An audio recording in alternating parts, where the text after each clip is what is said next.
کراچی میں ایسے واقعات ہوتے رہتے ہیں بقول شاعر، اب کوئی بات نہیں، اب کسی بات پر چونکا نہ کرو۔ میں صدر کے علاقے میں پھنسا ہوا تھا کہ اچانک گولیاں چلنے کی آوازیں آنے لگی اور اس کے ساتھ ہی ایک بھگدڑ سی مچ گئی۔ جن لوگوں نے کراچی کے صدر کا علاقہ دیکھا ہے انہیں یہ معلوم ہے کہ یہاں پیدل چلنے والے بھی ایک دوسرے سے ٹکرا کر چلتے ہیں، اور ایک وقت میں اتنی گاڑیاں ہوتی ہیں جن کا تصور محال ہے، اور ایسے میں اگر گولیاں چلنے لگی اور بھگدڑ مچ جائے تو پھر کیا ہو سکتا ہے۔ اس وقت ایک ٹیکسی میں بیٹھا ہوا تھا۔ گولیاں بے تحاشا چل رہی تھیں اور ٹیکسی والے کے ہاتھ پاؤں پھول گئے تھے، کیونکہ کسی جانب سے نکلنے کا کوئی راستہ نہیں تھا۔ دکانوں کے شٹر تیزی سے بند ہو رہے تھے، اس پر لوگوں کی چیخیں ایک عجیب قیامت کا منظر تھا۔ صاحب، ہم تو بری طرح پھنس گئے، ٹیکسی والے نے کہا۔ ہم تو گاڑی چھوڑ کر بھاگ بھی نہیں سکتا۔ گھبراؤ نہیں، سب ٹھیک ہو جائے گا، میں نے اسے تسلی دی۔ آپ اتر کر بھاگ لو صاحب، ٹیکسی والے نے مشورہ دیا، پیدل کا راستہ ہے۔ نہیں بھائی، تمہیں چھوڑ کر تو میں نہیں جاؤں گا، میں نے کہا۔ اسی دوران گولیوں کی آوازیں قریب سے آنے لگیں، جیسے ماردھار کرنے والے قریب آ گئے ہوں۔ بھاگ لو صاحب، ٹیکسی ڈرائیور نے شور مچایا، ہمارا فکر نہ کرو۔ مجھے اچھا نہیں لگ رہا تھا کہ میں اس حال میں سے چھوڑ کر اپنی جان بچانے کے لیے بھاگ لوں، لیکن جب اس قسم کی افراتفری مچی ہوئی ہو تو پھر اپنی جان کی فکر ہونے لگتی ہے۔ یہ خود غرضی صحیح، لیکن انسانی فطرت یہی ہے۔ ٹیکسی والے نے ایک بار پھر وہی بات کی اور میں نے اسے خداحافظ کہہ کر ٹیکسی کا دروازہ کھول کر باہر آ گیا۔ لوگ بے تحاشا بھاگ رہے تھے، میں بھی بھاگنے والوں کی بھیڑ میں شامل ہو گیا تھا، لیکن سمجھ میں نہیں آ رہا تھا کہ کس طرف جاؤں۔ اس علاقے میں دکانیں بھی ہیں اور اونچی اونچی بلڈنگز بھی۔ ایک جانب کی عمارتوں میں کرسچن رہا کرتے تھے، جن کا ایک مشہور چرچ بھی اسی علاقے میں ہے۔ میں اسی طرف جا نکلا۔ یہاں ویسی بھگدڑ تو نہیں تھی، پھر بھی ایک بے چینی سی پھیلی ہوئی تھی۔ میرا ارادہ یہ تھا کہ میں اس علاقے کو کراس کر کے لکی اسٹار کی طرف نکل جاؤں گا، جہاں سے مجھے سواریاں مل جائیں گی۔ لیکن میں نے ابھی چند قدم ہی بڑھائے تھے کہ سامنے گلی کی طرف سے بھی فائرنگ شروع ہو گئی، اور یہاں بھی ویسی ہی بھگدڑ مچ گئی جیسے پیچھے ہو رہی تھی۔ سوال یہ تھا کہ اب کہاں جاؤں۔ صورتحال بہت تیزی کے ساتھ خراب ہوتی جا رہی تھی۔ چرچ کے ساتھ ایک کمپاؤنڈ بنا ہوا ہے، اس کمپاؤنڈ کے اندر بیرکس نما مکانات ہیں۔ اس وقت اس کمپاؤنڈ کا گیٹ بند کر دیا گیا تھا۔ اچانک گیٹ پر ایک عورت دکھائی دی جو اشارے سے مجھے اپنی طرف بلا رہی تھی۔ وہ ایک ادھیڑ عمر عورت تھی اور اپنی وضاحت سے کرسچن ہی معلوم ہو رہی تھی۔ آؤ اندر آؤ، اس نے کہا۔ اس وقت جانا ٹھیک نہیں ہے، میں جھجک رہا تھا، لیکن اس نے ضد کر کے مجھے کمپاؤنڈ میں بلا لیا۔ اس کا بیرک نما گھر سامنے ہی تھا، وہ مجھے اپنے گھر میں لے آئی۔ بیٹھ جاؤ، اس نے مجھے ڈرائنگ روم میں لا کر کہا۔ ابھی مارا ماری ہو رہی ہے، جب ختم ہو جائے تو پھر چلے جانا۔ آپ کا بہت بہت شکریہ۔ سمجھ میں نہیں آتا کہ تم لوگوں کو کیا ہو گیا ہے، وہ دھیرے سے بولی۔ روز ایک دوسرے کو مارتے ہیں، ایک دوسرے کا خون بہاتے ہیں۔ میڈم، کاش آپ کے اس سوال کا میرے پاس کوئی جواب ہوتا، میں نے کہا۔ جو کچھ بھی ہو رہا ہے وہ خود ہماری سمجھ میں نہیں آتا۔ یہ لیڈر تم لوگوں کو لڑواتا ہے۔ اس کی آواز میں گہرا دکھ تھا۔ پہلے یہاں کتنا سکون ہوتا تھا، کوئی جھگڑا نہیں، کوئی فساد نہیں، سب ایک ساتھ رہتا تھا، لیکن اب تو تم لوگ ایک دوسرے کو دیکھنا بھی نہیں چاہتا۔ ہم واقعی بہت ذلیل ہو چکے ہیں میڈم۔ اسی دوران ایک لڑکی کمرے میں داخل ہوئی۔ وہ ایک جوان اور خوبصورت لڑکی تھی، سانولا رنگ لیے، لیکن چہرے پر بلا کی کشش۔ اس کے بال اس کی کمر پر کھلے ہوئے تھے، دبلا پتلا جسم، اس پر جینز اور شرٹ کھل رہی تھی۔ اس نے حیرت سے میری طرف دیکھا۔ باہر مارا ماری ہو رہی ہے نا، اس عورت نے اس لڑکی کو بتایا، اس لیے میں اس بیچارے کو اندر لے آئی ہوں۔ ارے مرنے دو ماما، وہ لڑکی انتہائی بے رحمی سے بولی۔ یہ تو ان لوگوں کے ہاں چلتا رہتا ہے، تم کب تک پکڑ کر لاتی رہو گی، جانے دو۔ میں اس کی بات سن کر کٹ کر رہ گیا۔ اس کی بات تلخ صحیح لیکن بہت سچی تھی۔ عورت نے محسوس کر لیا تھا کہ شاید لڑکی کے بعد مجھے ناگوار گزری ہے، اس لیے وہ جلدی سے بولی، تم ماریا کا بہت برا مت ماننا، یہ اسی طرح کی باتیں کرتی ہے۔ جوزف کے مرنے کے بعد اس کا یہ حال ہو گیا ہے۔ کیا ہو گیا ہے ماما؟ وہ لڑکی پھٹ پڑی۔ تم کیوں سب کو اپنی کہانی سنانے بیٹھ جاتی ہو؟ پھر اس نے میری طرف دیکھا۔ پلیز تم چلے جاؤ یہاں سے، اب باعث ٹھیک ہو گیا ہے، اب کوئی آواز نہیں آ رہی۔ میں پہلے ہی خفت محسوس کر رہا تھا، میرا وہاں سے چلے جانا ہی بہتر تھا، اس لیے میں نے اس عورت کی طرف دیکھا۔ اچھا میڈم، اب آپ اجازت دیں، آپ کی بیٹی ٹھیک کہہ رہی ہے، باہر ہنگامہ شاید ختم ہو گیا ہے۔ وہ عورت تو شاید یہ چاہتی تھی کہ میں کچھ دیر اور بیٹھ جاؤں، لیکن اس کی بیٹی نہیں چاہتی تھی، اس لیے میں مجبوراً کھڑا ہو گیا۔ ٹھیک ہے، وہ میرے دھیرے سے بولی، جاؤ لیکن ذرا دیکھ کر جانا، اور کوئی پرابلم ہو تو واپس آ جانا۔ میں نے اس لڑکی کی طرف دیکھا، وہ مجھے دیکھ رہی تھی، لیکن اس نے جلدی سے اپنی نگاہیں دوسری طرف پھیر لی۔ میں ان دونوں کو خداحافظ کہہ کر اس گھر سے باہر آ گیا۔ باہر واقعی سکون ہو گیا تھا۔ کراچی کے لوگ شاید اب ایسی باتوں کے عادی ہوتے جا رہے ہیں۔ کچھ دیر کے لیے ہنگامہ ہوتا ہے، اس کے بعد پھر سے زندگی اپنے معمول پر آ جاتی ہے، سب کچھ پہلے کی طرح ہو جاتا ہے، دکانیں کھل جاتی ہیں اور لوگ خریداری میں مصروف ہو جاتے ہیں۔ اس وقت بھی ایسا ہی تھا، چہل پہل ہو گئی تھی، عورتیں کھڑکیوں سے باہر جھانک رہی تھی، مرد سڑکوں پہ آ جا رہے تھے، گاڑیاں چل رہی تھی۔ میں نے بھی ایک ٹیکسی پکڑی ہے، خدا خدا کر کے اپنے گھر واپس آ گیا۔ میں ان دونوں کرداروں کے بارے میں سوچتا رہا۔ وہ عورت ایک مہربان عورت تھی، اس نے مجھے پریشانی میں دیکھ کر اپنے گھر میں بلا لیا تھا، لیکن اس کی بیٹی، وہ لڑکی میری نگاہوں میں رچ سی گئی تھی، بہت طرح دار اور بانکی لڑکی تھی۔ ہو سکتا ہے کہ اندر سے وہ بھی نرم ہو، لیکن اس نے خود پر سخت گیری کی کیفیت طاری کر رکھی تھی۔ شاید کسی حادثے نے اسے ایسا کر دیا تھا۔ اس کی ماں کسی جوزف کا نام تو لے رہی تھی، ہو سکتا ہے یہ جوزف اس کا بھائی محبوب منگیتر۔ میں ان لوگوں سے پھر ملنا چاہتا تھا، لیکن اس ملاقات کی کوئی سبیل نہیں ہو سکتی تھی۔ آخر کیوں؟ اس گھر میں دوبارہ میرے جانے کا جواز ہی کیا تھا؟ ان سے میرا کیا واسطہ ہو سکتا تھا؟ اگر میں دوبارہ چلا جاتا تو یہ بات کھل جاتی کہ میں اس لڑکی کے چکر میں وہاں آیا ہوں، لیکن کہا جاتا ہے کہ جہاں ارادہ ہو وہاں راستہ بھی نکل ہی آتا ہے۔ کچھ دنوں کے بعد ایمپریس مارکیٹ میں خریداری کرتے ہوئے مجھے دونوں دکھائی دی۔ اتفاق سے دونوں اسی اسٹور میں تھی جہاں میں پنیر لینے گیا تھا۔ میں نے حیران دونوں کو پہچان ہی لیا تھا، لیکن ابھی یہ بات تھی کہ اس عورت نے بھی مجھے پہچان لیا تھا، جبکہ اس لڑکی کے چہرے پر پہلے کی طرح بے نیازی کی کیفیت تھی۔ ارے کیسے ہو تم؟ اس عورت نے لہک کر پوچھا۔ بالکل ٹھیک ہوں میم، میں نے کہا۔ اس دن خیریت کے ساتھ گھر پہنچ گیا تھا؟ کیا تم قریب ہی رہتے ہو؟ نہیں میڈم، میں گلشن میں رہتا ہوں۔ میں نے بتایا میں اس دکان سے چیز خریدنے کے لیے آتا ہوں، ماریا کو بھی چیز بہت پسند ہے۔ عورت نے لڑکی کی طرف اشارہ کیا۔ کیا ماما تم نے پھر الٹی سیدھی باتیں شروع کر دی؟ لڑکی تنگ کر بولی۔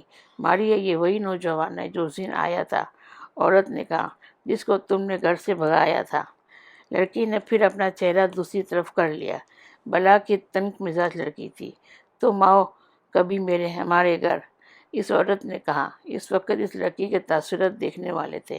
اگر اس کے بس میں ہوتا تو اپنی ماما سے جھگڑا شروع کر دیتی۔ کیوں نہیں، میں ضرور آؤں گا، میں نے کہا، پھر اس لڑکی کی طرف اشارہ کر دیا، لیکن شاید ان کو اچھا نہیں لگے گا۔ اوہو، وہ عورت ہنس پڑی۔ ماریا دل کی بہت اچھی ہے، اس کی باتیں کڑوی ہوتی ہیں، لیکن کڑوی باتوں میں بھی مٹھاس چھپی ہوتی ہے۔ ماما تم نے پھر نہ جانے کیا بولنا شروع کر دیا، اس نے کہا۔ عجیب لڑکی تھی، اس کے نزدیک گویا میری کوئی اہمیت ہی نہیں تھی، اور ضرورت بھی کیا تھی؟ میں اس کے لیے ایک ایسا اجنبی تھا جس کی اچانک اس سے ملاقات ہو گئی تھی۔ میں نے اسی وقت یہ فیصلہ کر لیا کہ نکچری چاہے جو بھی بولتی رہے، میں ایک بار اس کے گھر ضرور جاؤں گا۔ ایک شام میں ٹہلتا ہوا اس کے گھر کی طرف جا نکلا۔ اتفاق سے وہ اپنے دروازے کے باہر ہی اپنی چھوٹی سی پپی کو زنجیر تھامے ہوئے کھڑی تھی۔ اس وقت بھی اس نے بہت خوبصورت اور ڈریسنگ کر رکھی تھی۔ مجھے دیکھ کر اسے ماتھے پہ شکنیں نمودار ہو گئیں۔ آخر تم ہمارے پیچھے پڑ ہی گئے ہو، اس نے کہا۔ محترمہ، میں تم سے نہیں، تمہاری ماما سے ملنے آیا ہوں۔ میں اس کی طرف دیکھتے ہوئے بولا۔ کیا تعلق ہے ماما سے؟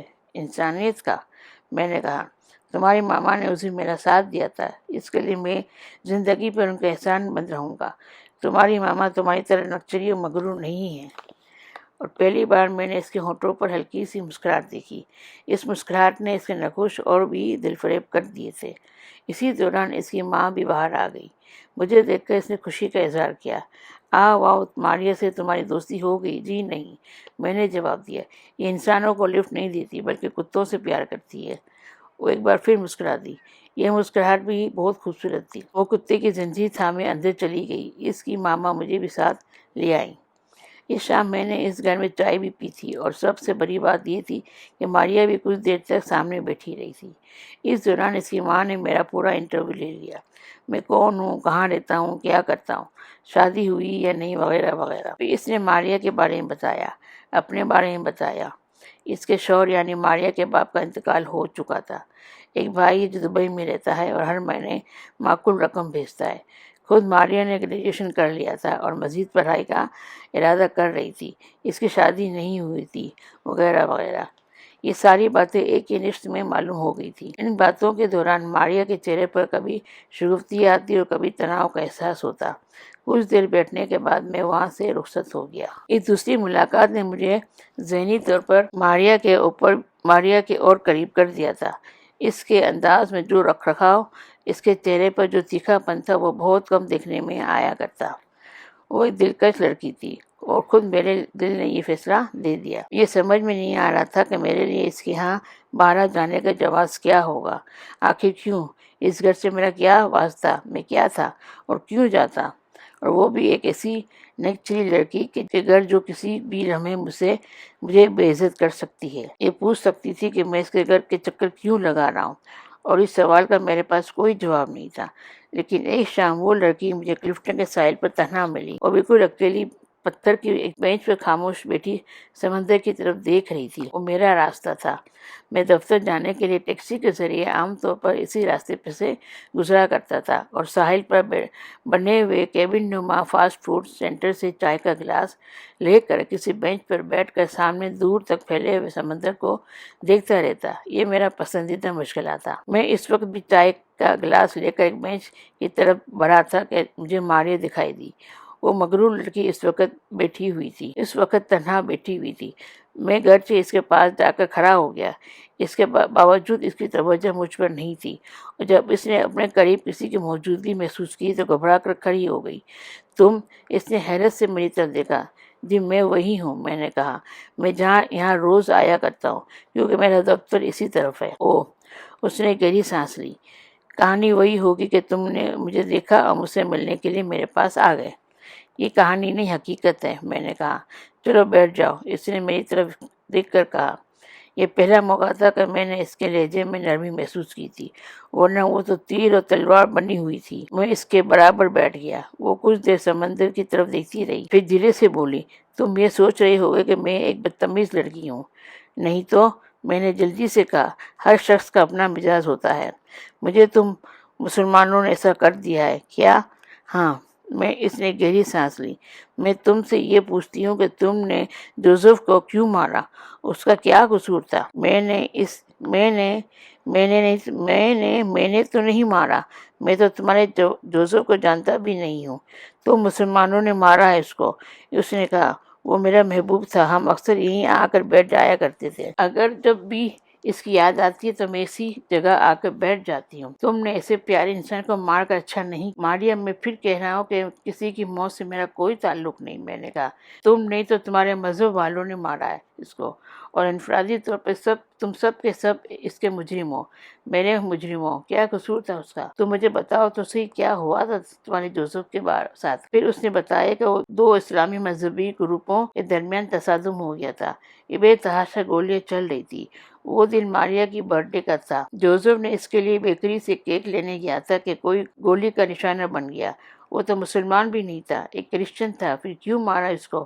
اس نے کیا قصور کیا تھا؟ ماریا اندر دھند چلتی ہوئی گولیاں یہ نہیں دیکھتی کہ کون کیا ہے، وہ تو اپنا کام کر جاتی۔ اس کے باوجود میں اپنی پوری قوم کی طرف سے شرمندہ ہوں، اور تم سے اور تمہارے جوزف کی روح سے معافی مانگتا ہوں۔ سمجھ میں نہیں آتا کہ تم لوگ آپس میں لڑتے کیوں ہو؟ اس نے پوچھا۔ شاید تمہارے مذہب نے تمہیں یہی سکھایا ہے۔ نہیں ماریا، ایسی بات نہیں ہے، میں نے کہا۔ ہمارا مذہب تو امن اور بھائی چارے کا مذہب ہے، ایک دوسرے کا خیال رکھنے کا مذہب ہے، آپس میں پیار اور بھائی چارے کا مذہب ہے۔ تو پھر یہ سب کیا ہو رہا ہے؟ اس سوال کا جواب شاید کسی کے پاس نہیں ہے۔ میں نے کہا، فرض کرو اگر کوئی ہماری مذہبی باتوں کو نہیں مانتا تو اس میں مذہب کا کیا قصور؟ یہ تو اس کا اپنا فعل ہے۔ اس کے ہونٹوں پر ایک مسکراہٹ نمودار ہو گئی۔ واہ، تم تو بہت جوش سے اپنے مذہب کو ڈیفینڈ کر رہے ہو؟ کیا تم مولوی ہو؟ نہیں، میں بھی مسکرا دیا۔ مذہب کو ڈیفینڈ کرنے کا حق صرف مولویوں کا نہیں ہے بلکہ ہر شخص کا فرض ہے۔ تم ایسا کرو، میرے مذہب کا مطالعہ کرو اور مجھے بتاؤ کہ کہاں پر ماردار اور تشدد کی باتیں لکھی ہوئی ہیں۔ اگر مل جائے تو میں اپنا مذہب بدل دوں گا۔ اوہو، اتنا بڑا چیلنج! ہاں، تم اسے چیلنج ہی سمجھ لو۔ اوکے، تو پھر میں تمہیں ثابت کر کے دکھاؤں گی۔ اس کے لہجے میں چیلنج تھا۔ میں نے اس کے لیے چائے لا کر دی۔ اس نے میرا شکریہ ادا کیا تھا۔ پھر ہمارے درمیان دوسری موضوعات پر باتیں ہونے لگی۔ اس کا مطالعہ بہت اچھا تھا۔ انگریزی ادب کے ساتھ ساتھ اس نے اردو ادب بھی پڑھ رکھا تھا، اس لیے اس کی زبان بہت صاف تھی اور بہت سلجھی ہوئی باتیں کر رہی تھی۔ ہمارے درمیان جو تناؤ تھا وہ اس وقت اس ملاقات کے بعد گویا تحلیل ہو گیا تھا۔ اس کے بعد اور بھی کئی بار میں اس کے گھر گیا۔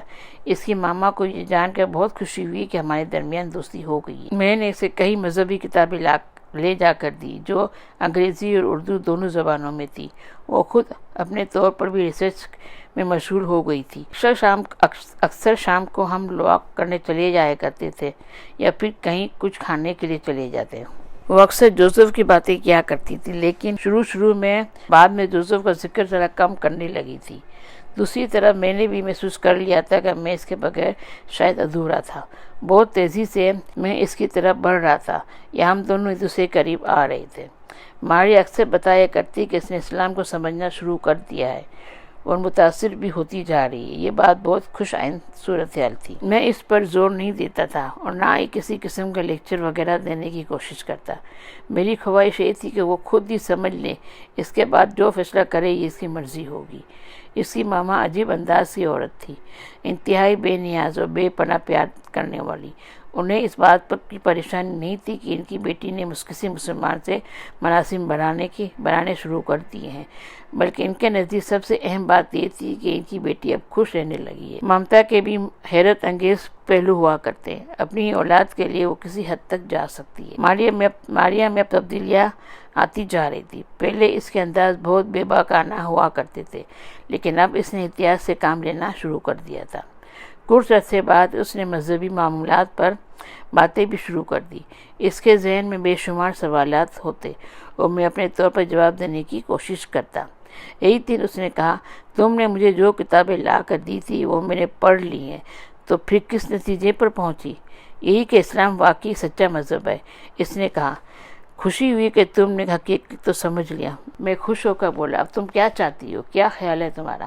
خیال کیا ہونا ہے، میں اسلام قبول کرنے کو تیار ہوں۔ ماریا میں اس وقت بے حد جذباتی ہو گیا تھا۔ تم نے مجھے خرید لیا۔ میں شاید تم پر نہیں اپنے آپ پر احسان کر رہی ہوں۔ اس نے کہا، اب یہ بتاؤ اسلام قبول کرنے کے لیے کیا کرنا ہوگا؟ کچھ بھی نہیں، سیدھا مذہب ہے، سیدھے طریقے ہیں۔ تم تو میرے سامنے بھی کلمہ پڑھ کر مسلمان ہو سکتی ہو، لیکن بہتر یہ ہے کہ کسی بزرگ یا عالم کے ساتھ ہاتھ سے مسلمان بنو۔ اب میں تو کسی کو نہیں جانتی، میں تمہیں لے چلوں گا۔ میں نے کہا، ہماری مسجد کے پیش امام ایک بزرگ عالم انسان ہیں، میں ان سے بات کر لیتا ہوں۔ وہ وقت دیں گے تو ہم اسی وقت ان کے پاس پہنچ جائیں گے۔ میں نے جب امام صاحب سے ذکر کیا تو بہت خوش ہوئے۔ جزاک اللہ۔ یہ بتاؤ، وہ لڑکی کسی مجبوری، جبر یا تم سے دوستی کے لیے تو مسلمان نہیں ہو رہی؟ نہیں جناب، ایسی کوئی بات نہیں ہے، میں نے بتایا۔ اس نے باقاعدہ ہمارا مذہب کا مطالعہ کیا ہے، تب جا کر وہ اس فیصلے پر پہنچی ہے۔ ہاں، یہی طریقہ صحیح ہے۔ تم اسے کل عصر اور مغرب کے درمیان لے آؤ۔ میں واقعی بہت خوش تھا۔ میری خوشی کی نوعیت دوہری تھی۔ پہلی بات تو یہی تھی کہ میری وجہ سے ایک لڑکی مسلمان ہو رہی تھی، اور دوسری بات یہ تھی کہ وہ مجھے حاصل ہو جاتی اور میں اس سے محبت کرنے لگا تھا۔ محبت حاصل ہو جائے تو اس سے بڑی خوشی اور کیا ہو سکتی ہے؟ وہ ظاہر ہے کہ اسلام قبول کرنے کے بعد وہ میرے ہی پاس آتی۔ میں نے اسے کہا تھا کہ وہ نہا دھو کر صاف ستھرے اور مذہبی کپڑے پہن کر میرے ساتھ چلے گی۔ وہ بھی بہت پرجوش ہو رہی تھی۔ دوسرے دن میں جب مقررہ وقت پر اس کے گھر پہنچا تو وہ اپنے گھر کے باہر ہی کھڑی تھی۔ اس نے ایک اسکرٹ اور جینس پہن رکھی تھی اور کتے کی زنجیر اس کے ہاتھ میں تھی۔ میں اسے دیکھ کر حیران رہ گیا۔ ماریا، تم ابھی تک تیار نہیں ہوئی؟ میں نے پوچھا۔ میں تیار ہوں۔ نہیں، تم میرے ساتھ امام صاحب کے پاس جانا تھا، میں نے کہا۔ ہاں، لیکن میں نے ارادہ بدل دیا، میں مسلمان نہیں ہو رہی۔ کیا؟ میں حیران ہو کر اس کی طرف دیکھتا رہ گیا۔ آخر کیوں، کیا پریشانی ہو گئی تھی؟ کل ہمارے علاقے میں 2 مذہبی جماعتوں میں جھگڑا ہوا تھا، اس نے بتایا۔ کچھ دنوں کے بعد شاید تمہارے پیغمبر صاحب کی پیدائش کا دن منایا جا رہا ہے، بس اسی بات پہ جھگڑا ہو گیا کہ جلوس کس راستے سے جائے گا۔ ایک دوسرے پر پتھراؤ کرنے لگے، گولیاں چلائی گئیں، اور جا کر دیکھ لو میری ماما کا سر پھٹ گیا ہے۔ مجھے بہت افسوس ہے ماریا، لیکن اس میں ہمارے مذہب کا کیا قصور ہے؟ تم مسلمان ہو جاؤ، تمہارا فعل تمہارے اپنے ساتھ ہوگا۔ نہیں، مسلمان ہو کر میں پھر ویسی بن جاؤں گی جیسے تم لوگ ہوتے ہو۔ اس لیے بابا مجھے معاف کر اور بھول جاؤ مجھے، میں اپنی برادری، اپنے مذہب والوں کے ساتھ خوش ہوں۔ اتنا کہہ کر منظر چلی گئی، اور میں سوچتا رہ گیا کہ اس پوری کہانی میں قصوروار کون ہے، اور آخر یہ سب کب تک ہوتا رہے گا؟ ہم کب تک دنیا والوں کے سامنے خود کو تماشا بنائے رکھیں گے؟ کوئی جواب نہیں۔